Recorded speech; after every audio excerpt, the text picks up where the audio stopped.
Hi, everyone. Thank you for being here. So my name is Mariana, as I was just introduced, and I am the producer for a studio called Volumetric. And today I'm going to tell you a little bit of how we have found to make augmented reality interesting. So I'm going to start with a story about when I was a little girl. So I grew up in Caracas, Venezuela, and there's many things that come with that, but one of the things is that I had never seen a train, and my favorite book was about a train. So when I was 8 or 7, I visited the US with my aunt, and she told me that we were gonna go walk by a train. And I was this very sassy 8-year-old, so I was like, oh, I know trains are not real. And then we did, and we walked in front of the train. And I think I really did kind of become a different person that day. It really changed my perception of the world, because this thing that was one of my favorite things in the world, that I really, really was absolutely sure belonged in the same category of mermaids and fairies, was suddenly in front of me and very real. And I couldn't touch it because I would have been hurt, but I could smell it and sense it, and it was incredibly alarming. And that experience actually has guided a lot through how I think of augmented reality and mixed reality in general. So as recently introduced, I work at Volumetric, and our work is focused in sort of 3 types of primary components. So the first is we work only with augmented reality, which is a funny thing to say in today's market. We work with volumetric capture specifically, and I'll get more into that. And we work with sound-based interaction. So the first topic, so working with augmented reality exclusively.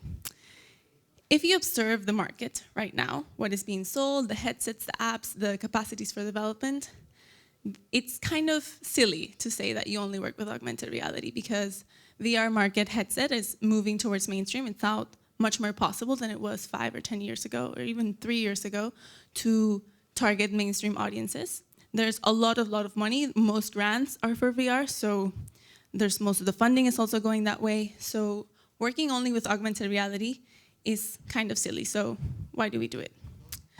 So as I told you, I grew up in Caracas, Venezuela. And one of the other things that other than trains, that I didn't really realize growing up that was possible is public spaces. In Caracas, as I was growing up at least, it was always one of the most violent cities of the world, my whole childhood. So for me, the concept of being, even with my family, in a plaza was very rare, only on some occasions. I had no concept of using public spaces. But when I was 17, I moved to Maastricht in the Netherlands, a city very close by. And there I was very, very fortunate. I was attending this special kind of school where you study with people from all over the world, and we actually got to live in our first dorm. It was in the town, in the center of the town, right in front of the town square. This town square. And from my room, you could see the town square. And my biggest culture shock from moving from Venezuela to the Netherlands was seeing this public space always used. Carnivals, marathons, markets, all the time. You saw people, they're biking, doing yoga, protest, anything you can think of. And I was incredibly shocked, because I had never had a concept of being outside my home unless I had to be. You go to the shop, you come back. So that was actually the biggest culture shock, and I got very, very interested in the idea of space, what space can do, right? How we use space and what it means to us. So there's this French philosopher, Michel de Certeau, who talks about space and storytelling. And he actually argues that a story is a spatial movement. So I'll get more into what this means. So he makes kind of a dichotomy between spaces and places, and this is something architects and geographers always talk about as well. So a place is the order in which elements are distributed in relationships of coexistence. So a place is just a location in a sense.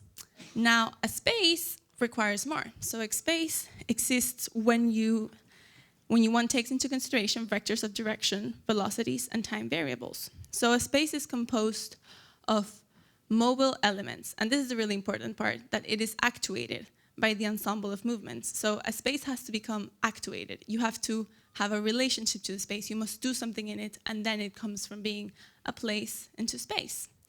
So space is practice place. So what does this have to do with augmented reality? Why am I giving you a philosophy class? So I joined Wonder around the time when we were taking our first piece to Tribeca, Terminal 3. And Terminal 3 is about the experience of people who are seemingly Muslim in airports. So when you go into the room, you're taken in this very white, very creepy airport-seeming room. And as a user, you're put on a headset, the HoloLens, and you are taken to interrogate a hologram who is of Muslim-appearing background. So you get to ask always a choice of questions, and you can it's a divergent narrative, so you can kind of choose. And you get to know this person, and in the end, you get to decide whether you want to let them in the country or not. Now, being Venezuelan means that, and every time I've traveled outside, means that my relationship to second screening is that it depends on whether the officer cares more about the fact that I'm white and I look very European and safe in that sense, or they care more about the passport and the passport is sketchy and dangerous. So it's kind of like a 50-50 whether I'm gonna get second screen or not. And one of the most sort of striking things that I got from doing Terminal 3 the first time I did it was that forever I changed my relationship to airports and to that line, that little line when you're all lined up and seeing if you're going to be or not interrogated. So in that sense, airports pass from being a place to being a space for me. And I think that's one of the most relevant points of augmented reality. More than that, so you've all read this, right? New York Times headlines and Forbes and all these giant mediums do the same thing when they tell us that technology is going to take us away from things and is going to destroy how we have relationships and whatnot, and maybe they're right, maybe they're wrong. In whichever way you want to sway, augmented reality actually does the opposite. Augmented reality, when it's done well, I argue, brings you much closer to your surroundings. It makes a new connection with your space, which is why at One Rig we only do augmented reality. We find there's a very, very unexplored, interesting world in changing how people move in a certain area. So yeah, basically this. So the other thing we use is a lot of volumetric language. So just to get a sense of who's in the room, can I see hands? How many of you know what volumetric capture is? Okay, so less than half. Okay, so volumetric capture is, to just very basically summarize, I'll go more in depth in a few minutes, but it's kind of the 3D version of a video in one sense. So instead of pixels, you have voxels, and it's capturing colors, but it's also capturing depth. And I'll explain more what this means. So as we were creating our new project, we were really trying to continue this question of how do you change how people have a relationship to a space, to a context. So in Terminal 3, this is what it looks like. You have the concept of a human versus a hologram. You're doing the interrogation. And that kind of was very important for us. Terminal 3 is actually a documentary. So when we interviewed these people to record them with volumetric capture, they were telling their real story. So when you were doing the experience, you were talking to a real person, real time, their real body language, their real facial expressions. And that became a very important part because as a documentary, you want to get as real, as close to the actual reality as you can. So Jester Still, which was our second piece, was actually fiction. So we were trying to see whether as a studio we still wanted to prioritize the usage of volumetric capture. So what happens with volumetric capture? Right now it's an incredibly new technology, and it sometimes, depending on the cost you're able to pay for your production, doesn't have the highest definition. So in this case we recorded with DepKit, which is one of the lower, more affordable versions of volumetric capture. But when you're doing that, you're sacrificing a lot of resolution. Now, was it smarter for us to have maybe recorded the voices and used animation to have a different kind of person? In this case, no, because what you really, really get the sense of reality is through the body language, through the expression. And so it's okay to sacrifice, in some ways, a little bit of resolution if you're actually capturing this sense of realness, of presence. So for Jester Still, which was our second piece, we wanted to go back to augmented reality, but also to volumetric capture. So in Jester Still, you walk into the room of a young boy who is waiting for his mother to come home and tell him a bedtime story. And the experience is also a reverse Turing test. So again, raise of hands, how many of you are familiar with the Turing test? Okay, so I'll explain briefly. So the Turing test was devised by Alan Turing, and it's basically a test where a computer and a human compete with a human judge, and the human has to figure out which one is the human, which one is the computer, through a series of questions. So a computer that passes the Turing test is a computer that can fool the human on the other side of the wall to think that the computer is the human. Does that make sense? Okay, so Chester's tale was a reverse Turing test in the sense that you as the human were competing against a hologram for a computer to determine who was the human or not. So it's computer judging this time. And for us, it was really important to have this, again, this sense of presence and realness. And we chose to do it in a bedroom because everyone has associations to their bedroom, from resting to death to love, all these things that come with it. And everyone, to an extent, has a place of rest. So it's a very universal connection in that sense. So to go back a little bit to how volumetric capture works, we were working with a young boy. As I said, in the experience, you walk in, and the first thing you do is talk to this young boy. And volumetric capture is incredibly complicated. It's done in these giant screens. We filmed in Metastage that has 116 cameras, this very giant, very cold room. And we have to ask the child to perform as intimately and as closely as if he were in his own bedroom. So imagine the challenge, right? So as a producer, it's already hard to work with a child actor in any way. But imagine getting this actor to perform with such intimacy that it actually becomes possible for the person who then is going to experience it through a headset to then really, really feel that the child is speaking to them directly. So this is what the stage looks like. Very not cozy and comfortable. So this was a huge challenge for us. And another challenge of volumetric capture is, again, very new technology. There's all these little details you have to be careful with. So for instance, you can't open your hands like this because the volumetric won't be able to capture this noise over here, the sort of space in your fingers. It will be captured as noise. You can't wear white because the green will reflect on it and it will sort of take it out in post-production when you're doing it. So you'll have these odd holes from where the green was reflected in you. You can't wear fur for the same reasons. If you have long hair, you have to sort of put it in a braid or a bun.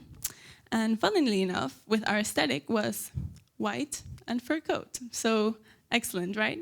It ended up working out okay. And funnily enough, when we got to Sundance, every other experience that was using volumetric also was wearing white. So XR people are kind of rebellious intrinsically. But we still had to sort of figure out how to get this child to make this intimate performance. So this is the bedroom that he was going to be in for the viewer when he was going to appear as a hologram. And what we came up with, what we sort of did to make this function, was we hired an acting coach. You can see her there. The child is with the director as well.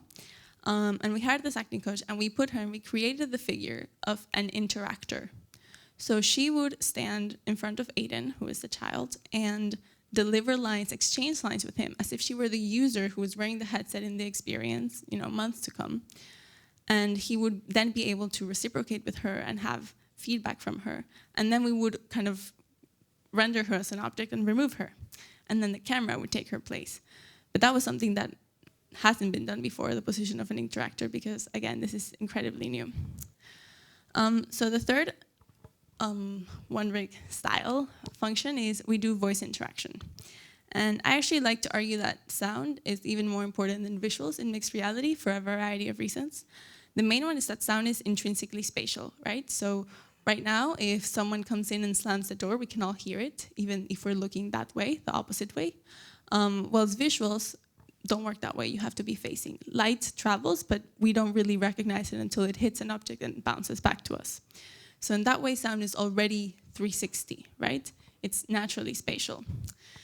The other important part of it is that sound is actually very much the origin of storytelling. The oldest stories that we have are oral storytelling. And more importantly, sound is, our voice specifically, is in a sense a translation of our thoughts.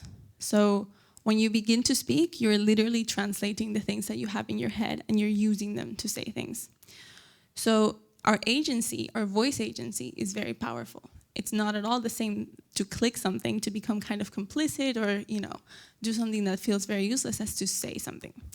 So in the case of Terminal 3, when this moment came and the person who had been interviewing the hologram was asked, do you want to let this hologram into the US? It's very powerful to say, no, I don't want to let you in, right?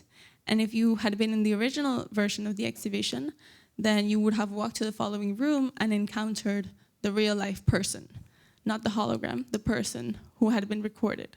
So you would be faced with this decision that you made. Whether you let them in or not, you would see them in real life, and they heard your answer. So your voice becomes this very, very jarring thing. And for Jester's Tale, what happened is towards the end of the Turing test, the final test, was you had to choose whether you would kill yourself or kill the child. So once again, very striking to think of killing yourself or killing the child of as a hologram. And as you were making the decision, a wall would open and you would see the child sitting behind his bed, the real child, once again. So we try to push the users to be really, really uncomfortable with decision making and really, really think about their agency. Interaction is a very upcoming important thing in today as XR advances, and many pieces are almost demanded to have interaction, whether it makes sense or not. But for us, interaction is only really justified when what you're doing to enter this world is actually taking very concrete steps, such as using your voice, which you do all the time. You order a ticket, you ask for things. So voice agency becomes a really important and a really effective way to truly immerse the person into the experience. So, wow, I sped very much. So I want to leave you with the photo of the time that I saw this train. This was taken by my aunt who had taken me to see it. And I think one of the things I want to share is that when you create mixed reality, it's incredibly important, I think, to try to remake these times that you have yourself felt that you're out of this world, that something that you completely believe to be one way is not one way, that you're completely surprised by what the world has to offer, and try to replicate that, because XR is made for that. XR is made for surprises and for big changes. And so with augmented reality, you can really just change the way that you interact with the world as a place, and it suddenly becomes a space that you have really real agency and real movement in. Thank you very much.